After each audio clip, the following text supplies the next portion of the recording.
Cool. Welcome everyone. I see there's like a lot of people in the town hall already, which probably means that we have something interesting to say. And we do. Like every month, we are continuing to work on DataHub for both humans and agents. And this town hall, in many ways, brings it all together. We are going to be talking about agents and what they're doing with the context platform. We're also going to be talking about how we can create extensions to DataHub that help humans get more out of the platform that already exists. And we'll finally bring it home with an interesting story around how every one of you, whether you're in an AI code editor or in an AI agent, can actually start using a lot of these powerful context skills today. So I won't give you too many of the secrets. There's a lot of very interesting talks lined up. But I want to first introduce you to two new people. As you can see, our community is growing and our company is growing. I'm super happy to announce that today's town hall is going to be run by Alyssa, who's chief of staff at DataHub. And as a result of that, wears a lot of different hats. And one of the very important hats she's wearing these days is being our community program lead. Welcome, Alyssa, to the DataHub community. I think this is your first town hall. And the second very important person, and you might have seen him around Slack, is Lakshay. He is our developer advocate. And of course, he advocates for all developers out there when it comes to making DataHub more friendly, more useful, and more usable by the developer community. Lakshay has been busy working on docs, improving our docs website, improving the quick start experience, and a lot of other things. So welcome to both of you. And I'll let Alyssa introduce a bunch of programs that she's starting in the community. I'm super excited about it. Thanks, Rashanka, for the introduction. And hey, everyone. Welcome to the March Data Hub Town Hall. I'm Melissa, and I'm the Chief of Staff here at Data Hub. Very excited to meet all of you and kick things off today. So I'm going to start with community updates. So on the meetup front, we've had a great month. We hosted a Data Hub meetup in Chicago on March 17th. So we had a very strong turnout of a great mix of data practitioners and data leaders in the room.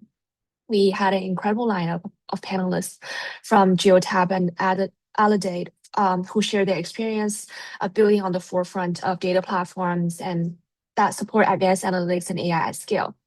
And the day after that, we actually hosted a community meetup on the Netflix campus in Los Gatos, California. So we had speakers from both Netflix and Pinterest sharing how they're powering their AI initiatives with DataHub. And we had great conversations. The community brought some very insightful questions to the meetup. So you can see some photos from those events on the screen.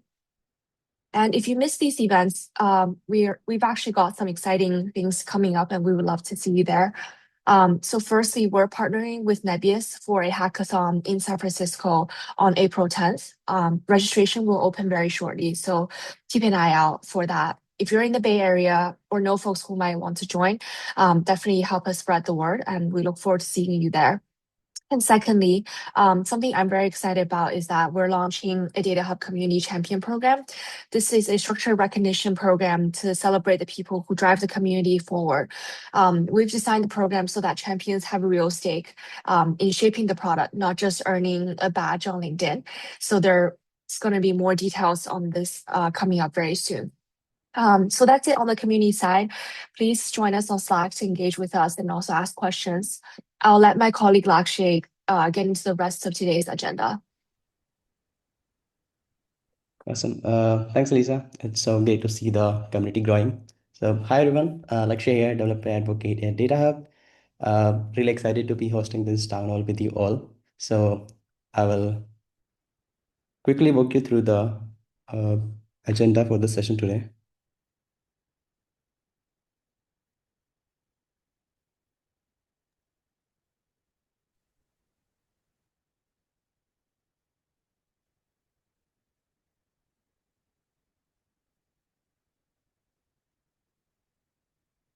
So we'll start with our features segment from Björn Barrefors from ICA Gruppen.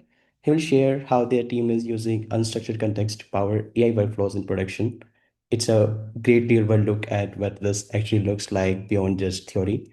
And after that, Ani will walk us through how you can build custom apps directly inside DataHub using the new front-end framework.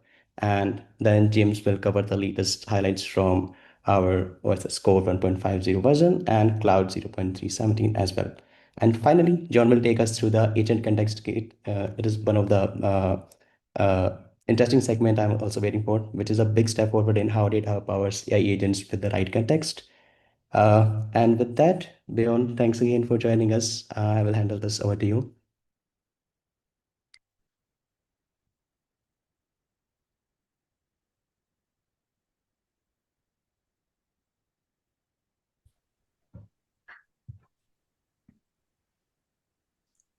Hello, hello.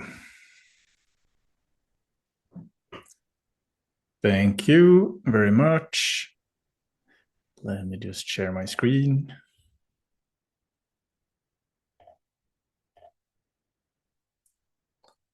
And there we go. Hello, everyone. My name is Björn Barrefors. I'm the Metadata Management Lead at ICA Gruppen. ICA is the largest food retailer in Sweden with over 1,300 stores. But we also have banking, insurance, pharmacies, and a small real estate operating company. In this presentation, I will show what we have done at ICA with the new Ask DataHub and the context documents, including the new Confluence connector.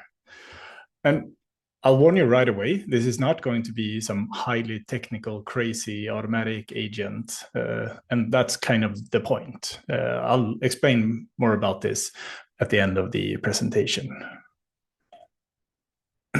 So a bit of background first. In August in 2025, ICA switched to DataHub after struggling for almost 3 years to get value out of another data catalog. And the main driving factor was usability. With its modern and intuitive UI, DataHub was a breath of fresh air into this space. But still, data catalogs can be intimidating to new users who don't know the basic concepts like domains or glossary terms, or even lineage might be a word they don't understand. And I think this is where AI chat can really come in handy. It takes the language of the user and translates it to fetch the relevant information from the catalog and then returns it in a format the user can understand. If I say I want item data, I don't need to understand that something connected to the item domain is relevant. Now, there is also the skeptic in me who sees that when AI is poorly implemented, slapped onto everything these days, well, a bad implementation can really hurt and reduce trust if it just returns nonsense. So I obviously had to put Ask DataHub to the test. Our first use case is to look at debugging dashboards using Ask DataHub. And accidentally, not just Ask DataHub, but Confluence connector as well.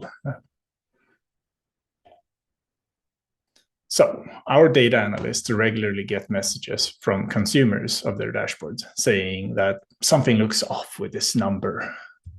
Now, the analysts have some sort of process for debugging. They check filters and follow some steps that they've come up with themselves. Everyone does it slightly differently.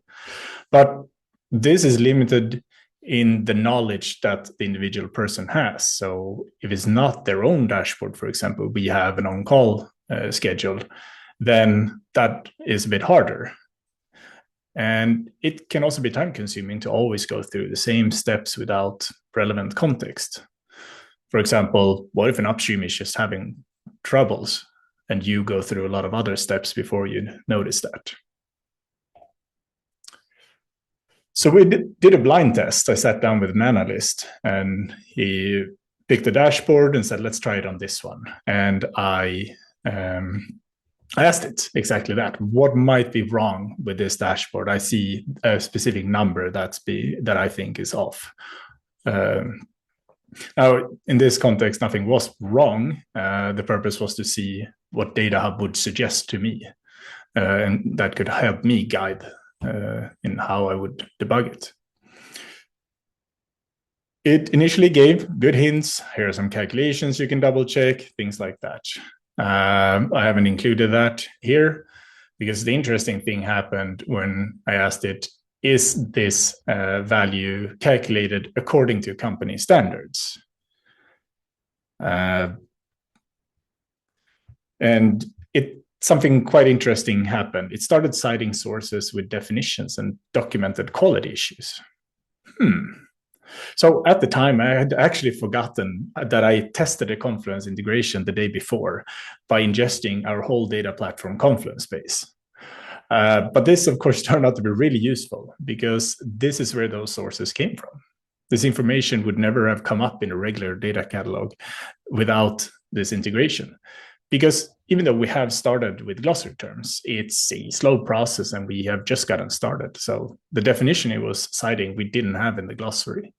And the known quality issue in an upstream data source would have been almost impossible for someone outside of that team to be aware of. It wasn't a failing test. It was a case where you might be affected when something was calculated in a different way.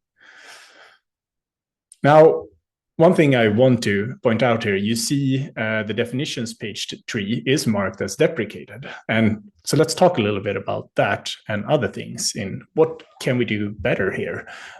I did this with zero setup. I just ingested Confluence and I hadn't provided any instructions for the AI. So moving to the next stage would be creating an agent in our analytics on call channel. There are some things we'd want to do there. So one of the things is we would want to standardize the process with instructions. For example, check to ensure metrics are implemented according to company standards. That way we don't have to rely upon users knowing to ask that prompt. Now the second one, while I could see the document tree that was marked as deprecated, it might be useful to instruct the AI to look out for these things and actively flag it to user. And another thing, which I think you'll see later in this town hall, maybe, is that we could connect it to our actual data using the new Ask DataHub plugins. These are, of course, just examples of what we can do to further improve. Regardless, I was actually a bit blown away.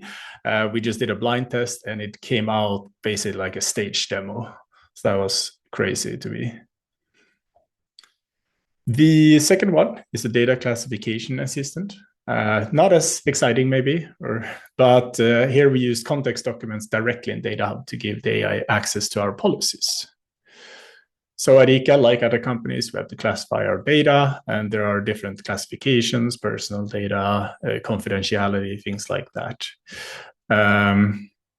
So classifying data can be hard and requires input from a lot of perspectives. Also, employees don't particularly enjoy reading documents, policies even less. So the idea of using AI isn't new, but we don't want to hand over the reins completely to AI or don't understand the reasoning. So we don't just want a black box classifier.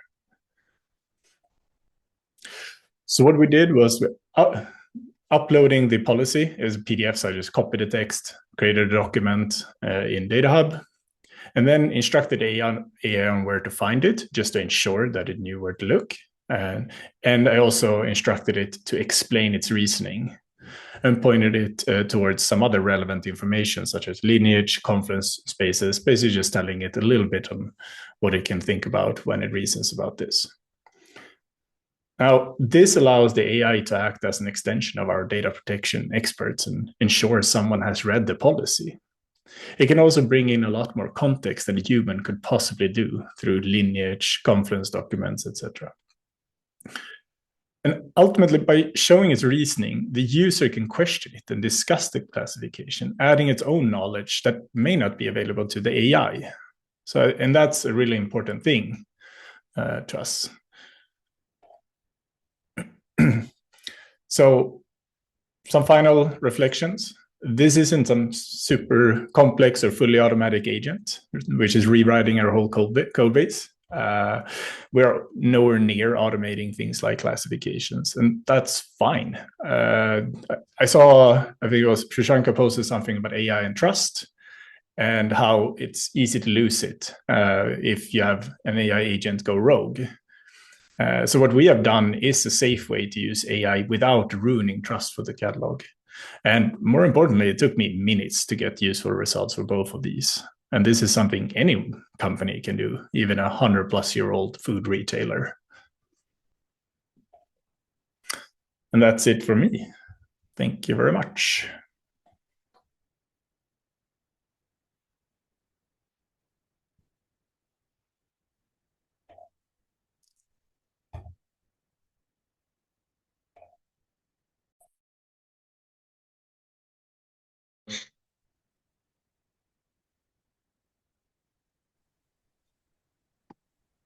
All right. Well, it's always cool to hear from Bjorn. I find that he often pushes DataHub to always new heights, and I think it's actually a good segue into what Ani and I are going to talk about today, which is how people can continue to extend DataHub and push DataHub forward. So today we're going to be sharing a little bit about DataHub's new micro-frontend framework. So the idea here is that you can take your DataHub instance, and without forking DataHub, this works for OSS and also hosted DataHub, create your own apps and extensions within the DataHub experience. So when your users come in to look at their DataHub, they'll see the classic DataHub experience, and then along with your apps dropped in right alongside. So we're going to talk a little bit about the motivation, why we decided to build this. And then Ani's going to give a demo of a micro-frontend app that he has running. And then he's also going to show you how you can create your own micro-frontend apps. And again, this is going to work for core, self-hosted, or cloud. So that way you can start building away and extending DataHub and kind of seeing where your creativity takes you. So to start off, how we got here. So when we talked to customers and in the folks in the community, one thing that we've heard that was a repeated theme was people may have their own domain-specific views that are important for data users. And sometimes these views are, have been things that we've ended up incorporating to the product. Like we've heard about people wanted data products or data contracts and things like that. And since those are generalizable and universal, we pull those in. And we always love accepting contributions from the community about things that are generally beneficial. At the same time, there's always going to be views that are organization specific. It might be you want to connect into an internal tool that you have that's not shared. You may have some specific flows that users in your organization need to do that aren't generalizable. And the ask that we've always been hearing is, hey, is there a way that I can bring my own organization specific things into the DataHub UI? So with a couple of these bullet points we put out, domain-specific views, need for custom dashboards that can combine DataHub data and private sources. And then again, people want to do this without going through the pain of maintaining a fork, which can be extremely laborious and something we generally discourage. So thanks to Philip Nikolov from JPMC, who designed and contributed this micro-frontend framework into DataHub. This allows you to build and deploy your own apps without forking or maintaining anything, using just completely vanilla DataHub, and then give your end users unique and customized experiences. So this shipped as a public beta feature as part of open source 1.4.0. So it's already out in both core and cloud and available for you to experiment with. So with that, I want to hand it over to Ani. He's going to walk you through basically how you can take advantage of this. So take it away, Ani. Thanks, Gabe. So before I kick off the demo, just for context, I wanted to cover what a micro front end is. So you may have heard of microservices, but this is for the front end. So independent teams build and deploy their own apps, and each app is loaded into a shared shell at runtime. So there's a concept of this parent or a host app, and there are different micro front-end apps. And the parent app has its own logic, business logic, and has no context of these micro front-end apps.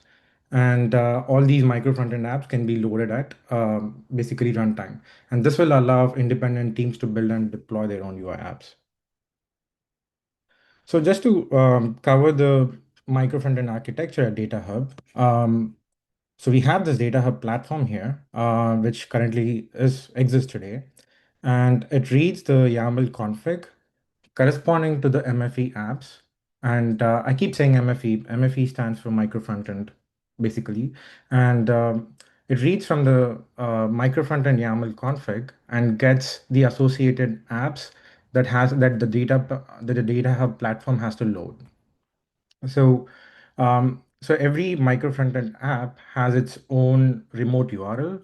So when the platform reads the remote URL, it basically fetches the bundle from this URL and loads it in the platform.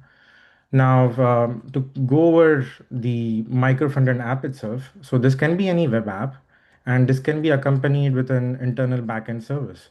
So this app now lives within the context of Data Hub platform, so it has shared authentication.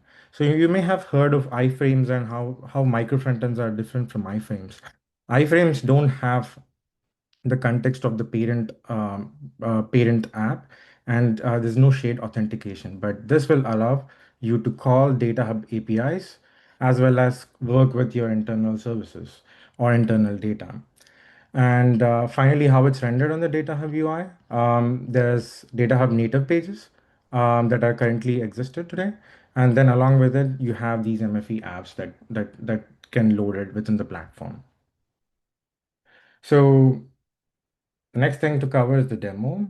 So I have two parts to this demo. One is creation of an MFE app.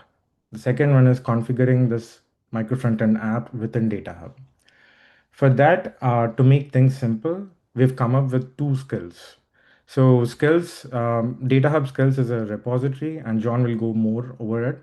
But it will allow the agents that you work with to actually embed these skills and build things more fastly and smoothly. So I'm in my work folder where I have all the repositories here. So let me start off with the first skill, which is creation of an MFE app.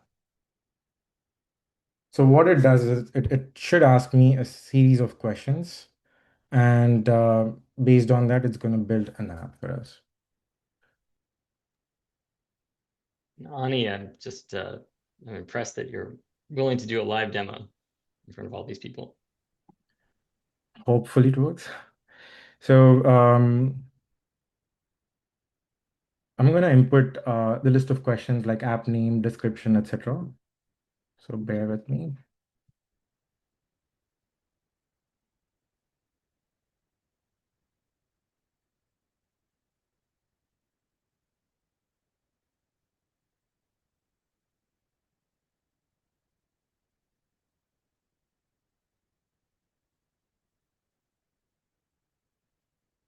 So this is my cursor. I'm using cursor agent to actually run the skill.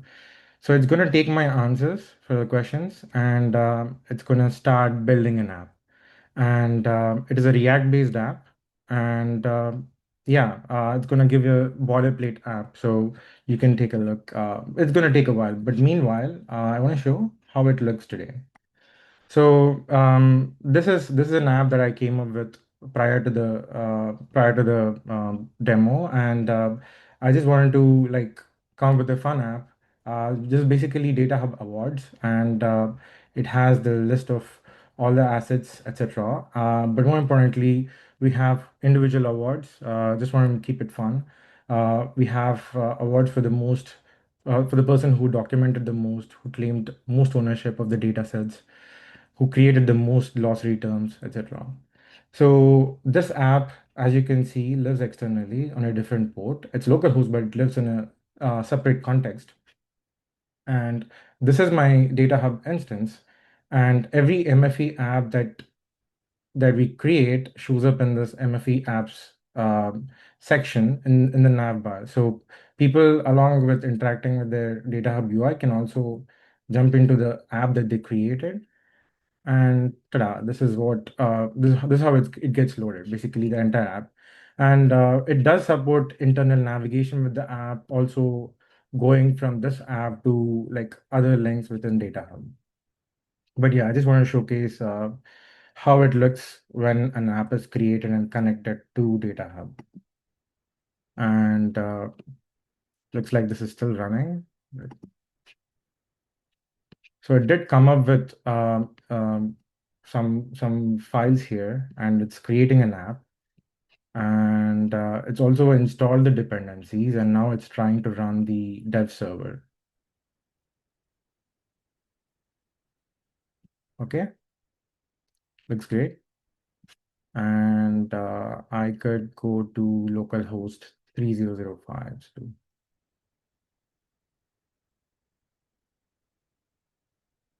So there you go. This is an app that the agent just created. And this is a boilerplate app, but feel free to edit the file. It gives you instructions on how to kick off things and add more details or connect with your APIs. So once this task is completed, it also gives you the next steps on how to actually integrate it with DataHub. So to integrate with DataHub, use the DataHub MFE configure app skill. So let me jump into another tab. And let me configure this app to DataHub now. So it's going to ask more questions. Okay, so I'm going to do it for production. Um,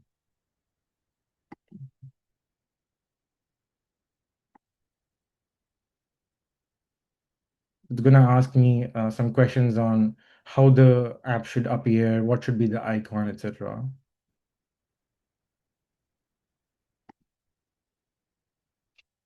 And it accounts for all my answers. And now, since we selected production, it's gonna give us this YAML config that we need to set it up with the Kubernetes or production. And it gives you a list of instructions on how to actually configure and enable the MFE app. There's also verification steps on if you get stuck on how to actually make sure how to debug. And but yeah, this is the demo of the second skill. So yeah, that does conclude the demo. And there I have attached some references here. There's a README file for Micro-Frontend to get started with Micro-Frontend.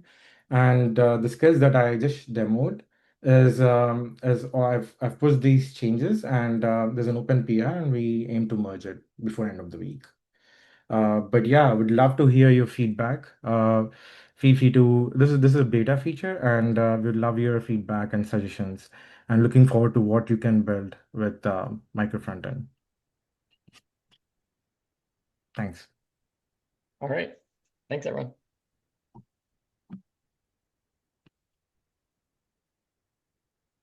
Hey, friends. Hey. Bye, friends.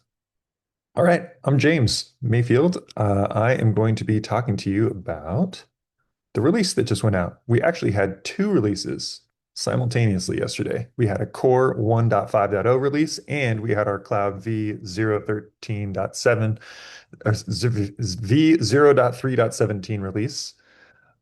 I'm going to quickly go over what were the major sort of highlights from this release, and then I'm going to hand it off to John to go much deeper on the AI side.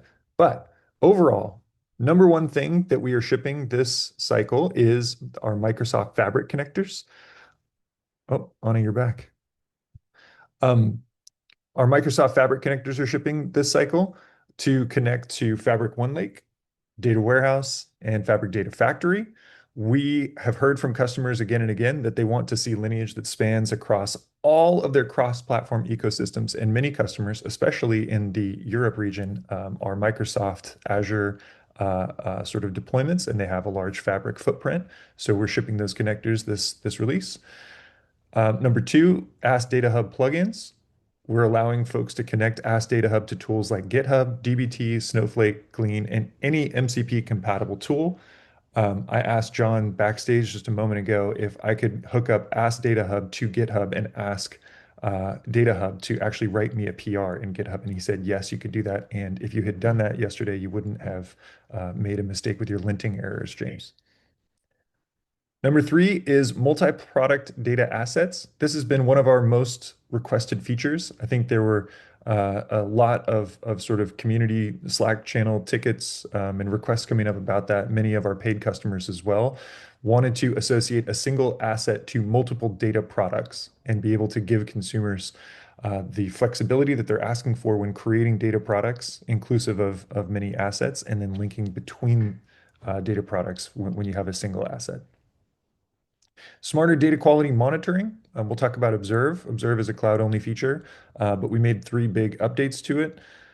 And lastly, we're going to talk about AI-driven community development for new data source connectors. This was a set of skills that Maggie developed for our last town hall a month ago. We'll give a quick update on that and continue to talk about how customers who have sort of bespoke or less popular parts of their data tool ecosystem can use these skills to develop connectors for data sources into DataHub. Okay, first up, Microsoft Fabric connectors. We've developed connectors for Fabric OneLake, Data Factory, and Data Warehouse, which Data Warehouse comes as part of OneLake. You can see that we have this fancy little icon here showing that these things are coming from the Fabric ecosystem. And in our lineage, you're going to be able to stitch all of these things together. So if you have data that is in one part of your ecosystem in Fabric and you have metadata that's in another part of your ecosystem, being able to pull all those things together seamlessly with the DataHub lineage is going to be possible. On Ask DataHub plugins, we've released the GitHub, dbt, Snowflake, Glean. These are all sort of like native plugins that have a nice UI experience. You can click on, hook everything up, get your tokens, your authentication set up, and then begin using Ask DataHub to be much more powerful, not just in the context of DataHub itself, but now being able to reach out via MCP and take actions and build extensions from your workflows. The asset summary tab, this is one that snuck in here, another highly requested feature. When anyone clicks on a data asset in DataHub, they used to have to scroll over manually from the summary tab to columns to the view definition to lineage. And this lineage was clicked, one of our most often clicked tabs. And we realized it was kind of a critical part of how people visualize their data lineage in their ecosystem. This extra set of clicks to be able to view lineage is something that we wanted to clean up from a UX perspective. And by building the summary tab, we've sort of focused the business context right there for the data asset to make it a little bit more user-friendly for folks who aren't just trying to dive into technical context or column definitions. Multi-product data assets. As I mentioned earlier, one of our most highly requested features. A single data asset logically was being linked to only a single data product, but in reality, as folks were developing data products and trying to create what I would call curated assets to help their consumers with, we realized and customers realized that those data assets can and should be linked potentially to many different data products. And so allowing that sort of one-to-many relationship now is going to help folks to have a cleaner metadata model as they want to do that one-to-many association. For Observe, this is a cloud-only feature, but we launched 3 big things this cycle. Monitoring rules, so you can create rules that continuously monitor schemas, domains, other asset properties. The second big one here is smart assertion training. We had found with Observe that as folks were setting this up for the first time, we did not have full historical context on their data. And so anomalies, especially like weekly periodicity or annual periodicity, holidays, things like that, were throwing a lot of false positive alerts. And so we wanted to be able to allow a backfill immediately upon setting up Observe so that we can go and fetch a full year's worth of metadata about an asset so that as you create these observed triggers, they will be able to understand and be respectful of things like weekly periodicity, monthly periodicity, and annual periodicity. Similar with bucketing, allowing folks to measure quality changes by day or by week, that can help to solve the weekly periodicity issues. So if you know that your business has a big spike on Saturday and Sunday, don't bucket on a daily level, bucket on a weekly level, so that as the weeks roll by, you can have alerts that are properly tuned to your own weekly patterns. Again, this is our AI-driven development for new data sources. DataHub is going in on skills. I think you saw in Ani's presentation as well that there was a DataHub skills sort of backbone to what he was talking about. The other skills that we launched in the last town hall are going to really be the bridge to help folks who are interested in creating a DataHub connector, a data source connector for DataHub, to be able to sort of leapfrog over what could have been a potentially challenging or slow road to get started and understand all of the nuances of how to do that. We actually got, I'm going to tease this, we'll talk about it in the next town hall, but we got a partner, which is the Omni BI tool, to actually test these skills. And that was our first real world example of a partner, someone who wanted to be developing a connector, being able to come in, use these skills, test them, and code up a deep connection to Omni, which is a new BI tool in the market. So we'll go deeper on that in the next town hall, but suffice it to say, there are a few PRs coming in. We are happy to see them. We would love to review them. So as folks in the community are building out these new DataHub data source connectors, we are here to help make sure that those get launched into a good state. That's it. I'm going to hand it over to John Joyce to talk about an AI deep dive. Awesome. Thank you, James. Hey, everybody. I'm going to share my screen here. I'm John. I'm a co-founder here at DataHub, currently leading AI products at DataHub. Hopefully, you will see my screen in just a second here. Yep. Awesome. Cool. I'm going to give a quick update into what the team has been working on DataHub's Agent Context Kit. And just as a quick reminder, the Agent Context Kit is really a set of tools, recipes, documentation, SDKs to help you to get DataHub's rich context graph into the tool where you're building your agents, wherever that is. That could be in Claude, that could be at your own custom system, that could be somewhere else. But that is the sole kind of focus of the Agent Context Kit for us, is empowering you to build agents wherever your users are. And what we're going to cover in this section is two topics. The first is we're going to talk about building data agents with Google Gemini. So we're going to walk through a concrete example of how you can use DataHub's Agent Context Kit to build and deploy a data analytics agent within the Gemini ecosystem.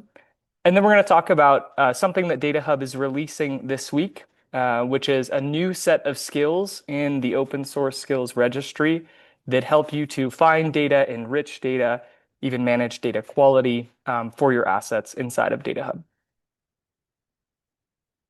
Awesome. Let's start with Google Gemini. So as part of the Agent Context Kit, again, we try to help you build agents wherever you're working. So that includes tools like Claude, OpenAI, Google Gemini, Cursor, and beyond. I want to start with a quick overview of the Google Gemini ecosystem. It can be somewhat confusing to keep track of all the different products that exist in the space because they're launching and changing so quickly. But if you're building in the Gemini ecosystem, you're probably going to be interfacing with one of three things here. The first is the Google Gemini CLI. So this is Google's attempt to build something similar to Claude Code, if you're familiar with that. It's an open source terminal agent where you can run CLI commands, you can generate code, you can debug code, kind of in an interactive session. That's kind of the first thing people generally start with. If you're looking to build and deploy your own agents to production, for example, to support the rest of the business, other teams that are using your data, you're generally going to be working on Google Vertex AI or Google ADK, which are both very related. Google Vertex AI is sort of the more umbrella term for a bunch of tools in the suite that help you to build agents, fine-tune them, perform evaluation so that you understand how the agent is performing, while Google ADK is an SDK for Python that allows you to build an agent and deploy an agent to production for any use case that you may have. For example, for a data analytics agent, which is the example we're going to cover today.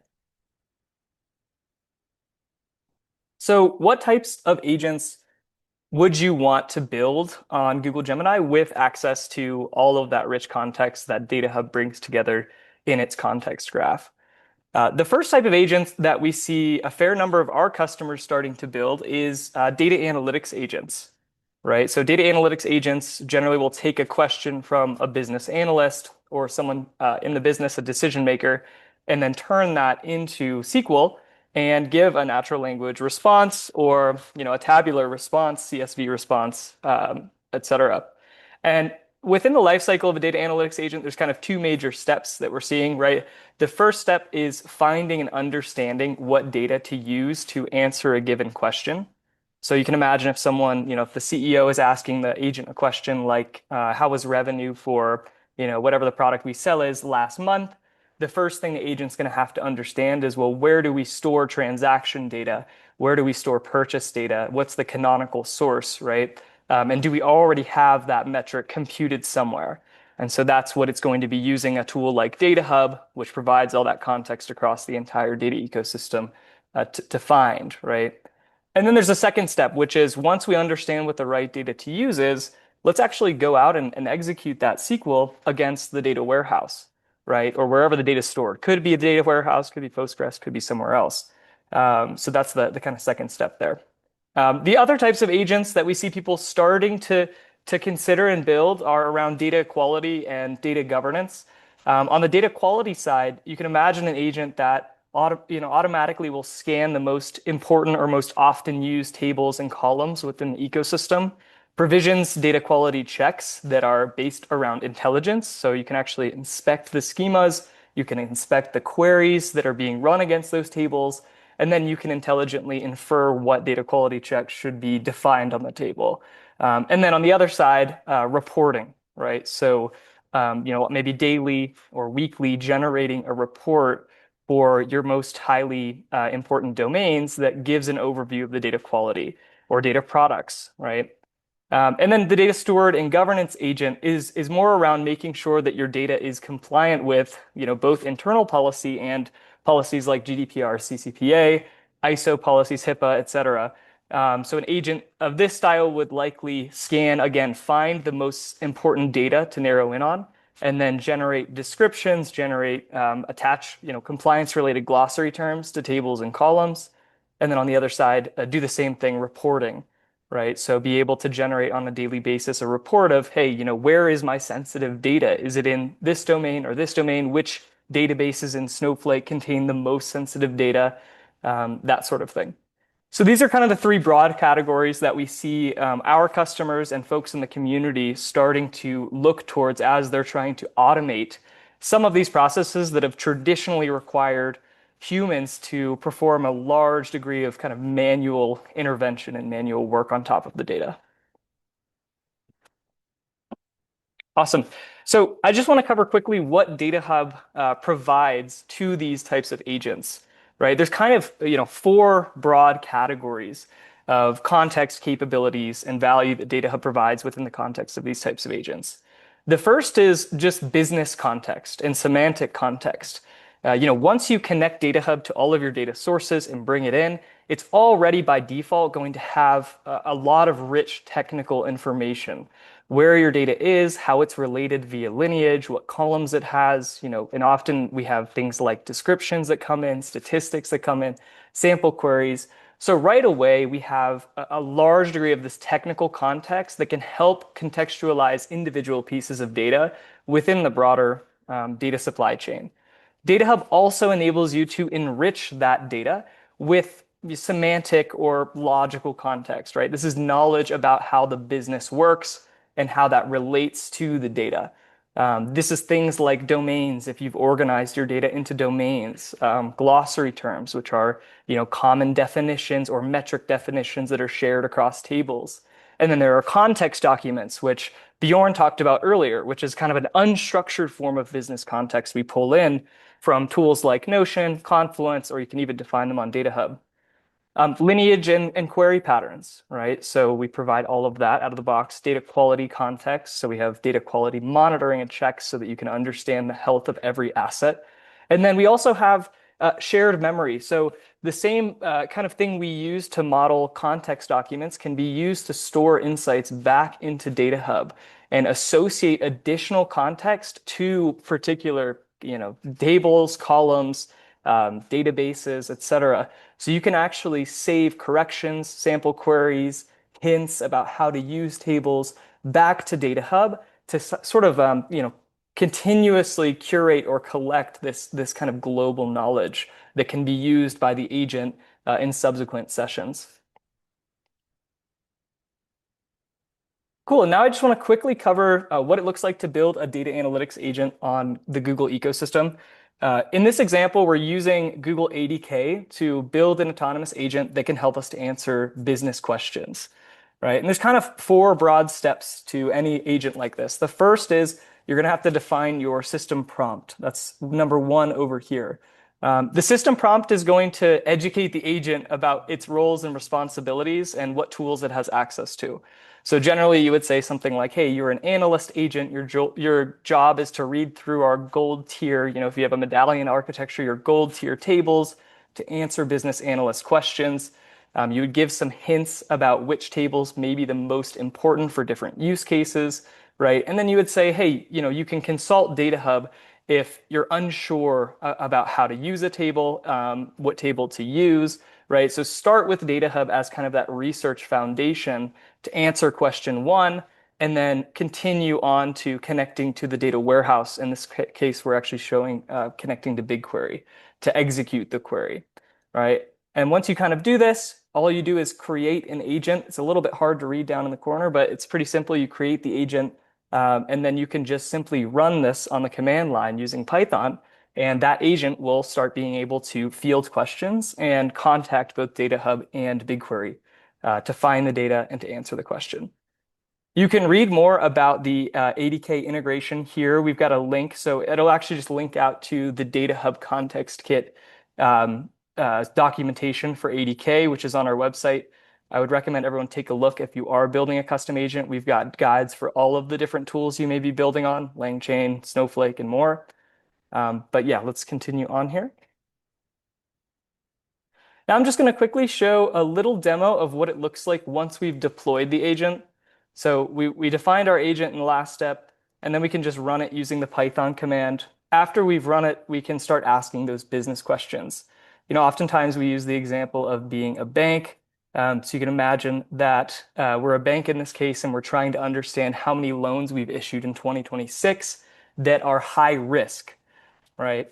And so what the agent is going to do is it's going to search through DataHub to look at documents that we've brought in from Notion and Confluence, business definitions, the most highly used tables, and then it's going to start executing the SQL to answer the question. And so that's going to go against the BigQuery piece here. And so you'll see that the agent's able to answer that. It's going to tell us that there were $19 million in commercial real estate loans that were classified as high risk. One interesting thing here is that it's able to use the document that we have indexed from Notion here. It says, hey, according to the commercial loan underwriting guidelines, which is a Notion document, any loan that has an LTV ratio exceeding 75% is classified as high risk, right? So it's able to understand the business definitions, to what Bjorn was saying earlier, understand the business definitions and actually use that to inform how it generates SQL and how it gives the response back to the user, citing its sources from DataHub. All right, let me exit out of here. So what we've kind of seen in the last example is how you can use DataHub as what we call the semantic backbone for analytics agents. right? DataHub provides that context that's required to not only find the right data to use, but to generate more accurate queries because it brings together both this kind of semantic, unstructured context on top of the actual data, right? So without DataHub, you're more likely to miss business definitions required to generate the right SQL. And with DataHub, you have access to business definitions, domains, documents, glossary terms. And the more you put in, the more you organize your data using these primitives, the better your results are going to be. And so it's really, you can think of DataHub as kind of that shared brain or the shared context layer that agents can use to be sure that they understand the semantics of the data before they query it and leverage it. Cool. I'm just going to skip ahead a little bit to the next section. The next big topic I wanted to cover, and we've only got a few minutes here, so I'll be quick, is the DataHub open source skills registry, and in particular, some new skills that we're adding to it on top of the ingestion skills we already have. The repository of skills is kind of a morphing to have a broader scope, right? We want to help you to build data agents powered by DataHub Context anywhere. Again, that is the point of the Agent Context Kit here at DataHub. What we've provided is a set of skills which are compatible with Claude Code, Gemini, Snowflake Cortex, OpenAI Codex that serve as kind of primitive building blocks for building and deploying agents that take different workflows that involve DataHub. And I'll talk about what those workflows are in a second.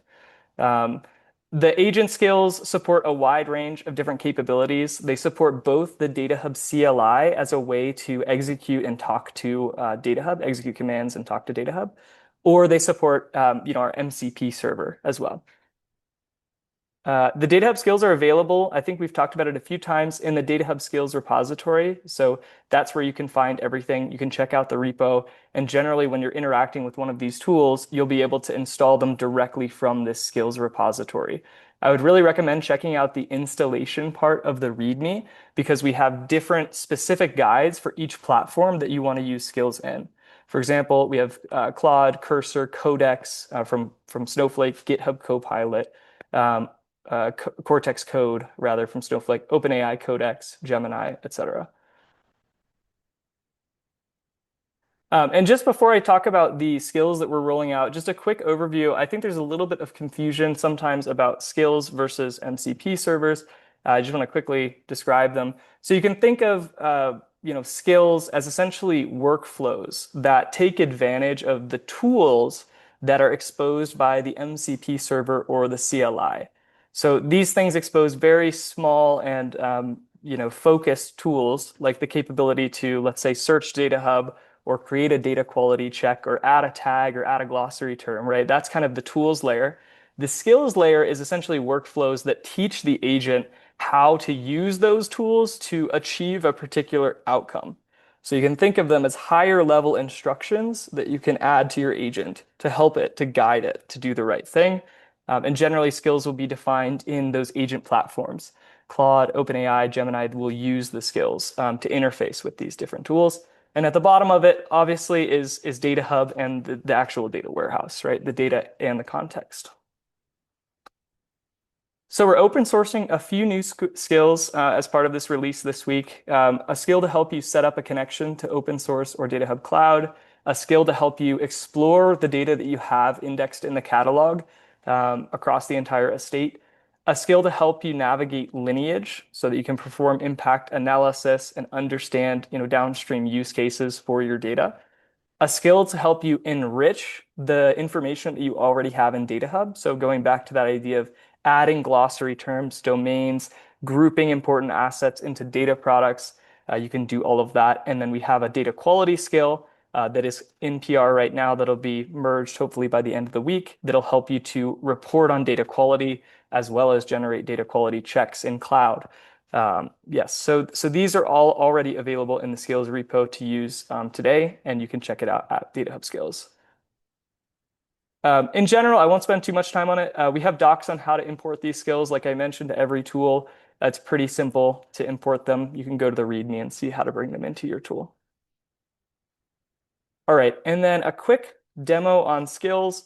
So this is Claude Code that's using the different skills. It's using the DataHub search skill to first find important tables when I ask it to find those related to loans. Again, thinking about the bank example, it's able to kind of find those, order them by the number of queries and the number of users that are using the tables. So it can find the popular tables. Then it's going to use the lineage skill when I ask, are there any dashboards that rely on this group of loan data that we have in our data warehouse? It's going to tell me, we've got this risk analytics reporting dashboard that depends on it. It's an executive dashboard. It's probably pretty important, right?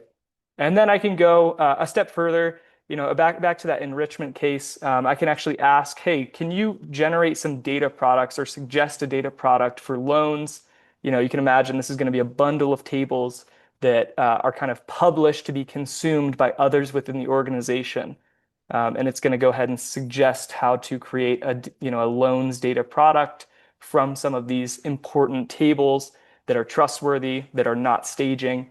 It'll even tell me you can exclude these staging assets because they're not, they're not directly consumable. And then finally, I can just go ahead and create the data product at the end. And this will leverage the DataHub enrichment skill to generate a data product. And so this is really useful to get you started once you've brought all the technical metadata into DataHub. Let's say you wanted to create a glossary, you want to create a set of domains, you want to categorize your data into those things, you want to create data products. This will help you do that with no clicks, right, essentially. So really cool to get started. And you'll see it's able to go ahead and create that loans data product here. Awesome. Just at the nick of time, thank you guys for paying attention.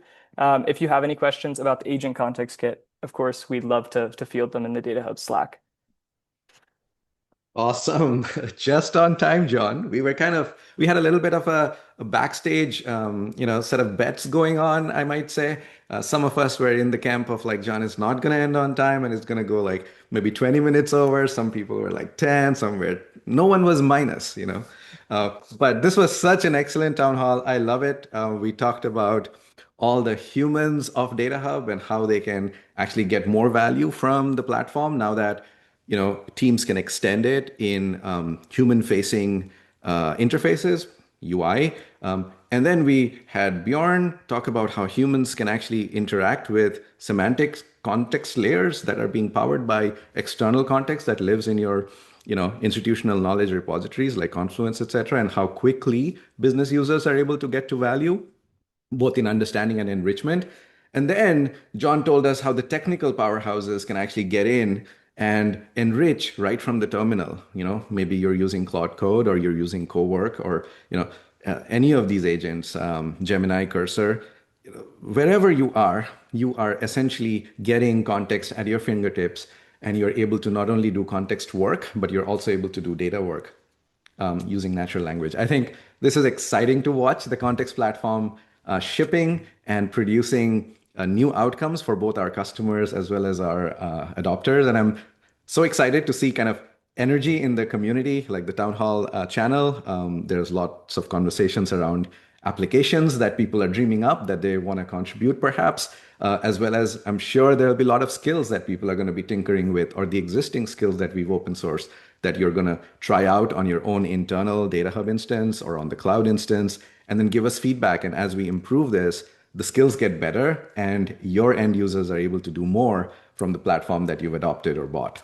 So exciting times, and I am pumped to say that DataHub has shipped a solid March, and we'll be back in April talking about everything that we've shipped and more interesting things for AI agents and humans. Thank you, everyone, and look forward to a bunch of new things that are coming our way. Until next time.